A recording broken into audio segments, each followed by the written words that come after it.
ರಜೆಗಳನ್ನ ಕೊಡಬೇಕು ಅಂತ ಹೇಳಿದ್ರೆ 180 ದಿನಗಳ ಸ್ಪೆಷಲ್ ಲೀವ್ ಇರಲಿಲ್ಲ. ನಿಮ್ಮ ಮಕ್ಕಳನ್ನ ಕೇರ್ ಮಾಡಲಿಕ್ಕೆ 6 ತಿಂಗಳುಗಳ ಕಾಲ ಸ್ಯಾಲರಿ ಸಹಿತ ರಜೆ ಕೊಡುವಂತ ಯೋಜನೆಯನ್ನ ಜಾರಿಗೆ ನಾವು ತಗೊಂಡ್ಬಂದ್ವಿ. ಬಹಳಷ್ಟು ಜನ ನೌಕರರು ಶಿಕ್ಷಕರು ಇದ್ದೀರಾ. 10 CL ಮಾಡಿದಾಗ ಮತ್ತೆ ಹೋರಾಟವನ್ನು ಮಾಡಿ ಅದೇ ವರ್ಷ 15 CL ಗಳನ್ನ ಕೊಟ್ಟು ನಿಮಗೆ ಮತ್ತೆ 15 CL ಉಳಿಸುವಂತ ಕೆಲಸವನ್ನ ಮಾಡಿದ್ವಿ.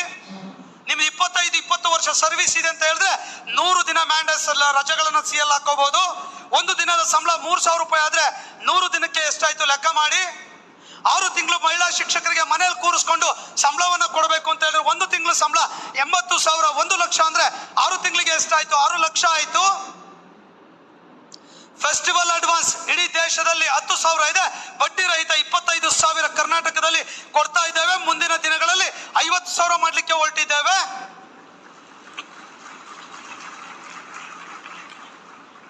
ಇವತ್ತು ಬಹಳ ಜನ ಮಹಿಳಾ ನೌಕರು ತಾವು ಬಂದಿದ್ದೀರಾ. ಇವತ್ತು ಮೊನ್ನೆ ಕೂಡ ಕ್ಯಾಬಿನೆಟ್ ನಲ್ಲಿ ಒಂದು ಡಿಸಿಷನ್ ತಗೊಂಡಿದ್ದೇವೆ.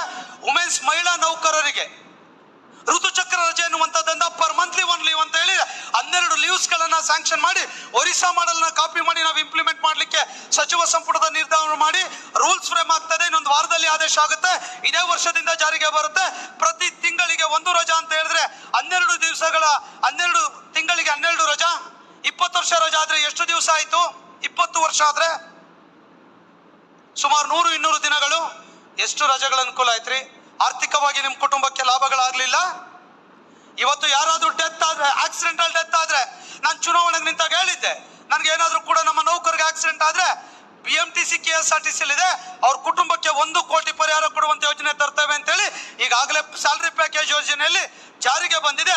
6 ಜನ ಸರ್ಕಾರಿ ನೌಕರು 50 ಲಕ್ಷ 75 ಲಕ್ಷ 1 ಕೋಟಿ ಆ ಕುಟುಂಬಕ್ಕೆ ಪರಿಹಾರ ಕೊಡುವಂತ ಆಕ್ಸಿಡೆಂಟಲ್ ಡ್ಯೂಟಿ ಅವರ್ಸ್ ಆಗಿರೋರು 6 ಜನ ನೌಕರಿಗೆ ಬೆನಿಫಿಟ್ ಅನ್ನ ತೆಗೆದುಕೊಂಡಿದ್ದಾರೆ. ಇದು ನಾವು ಹೇಳಿದಂತೆ ನುಡಿದಂತೆ ನಡೆದಿದ್ದೀವಲ್ಲ, ಹೊಡಿಬೋದಲ್ಲ ಚಪ್ಪಾಳೆನ? ಪ್ರತಿಭಾ ಪುರಸ್ಕಾರ ಸಂದರ್ಭ ನಮ್ಗೆ ಯಾವ್ದು ಕೂಡ ಹಣಗಳಿರ್ಲಿಲ್ಲ. ಪ್ರತಿ ವರ್ಷ 3 ಕೋಟಿ ಹಣವನ್ನು ನಿಮ್ಮ ಜಿಲ್ಲೆಯ ನೌಕರು ಕೂಡ ಏನಿದ್ದೀರಾ ನಿಮ್ಮ ನೌಕರಿಗೂ ಕೂಡ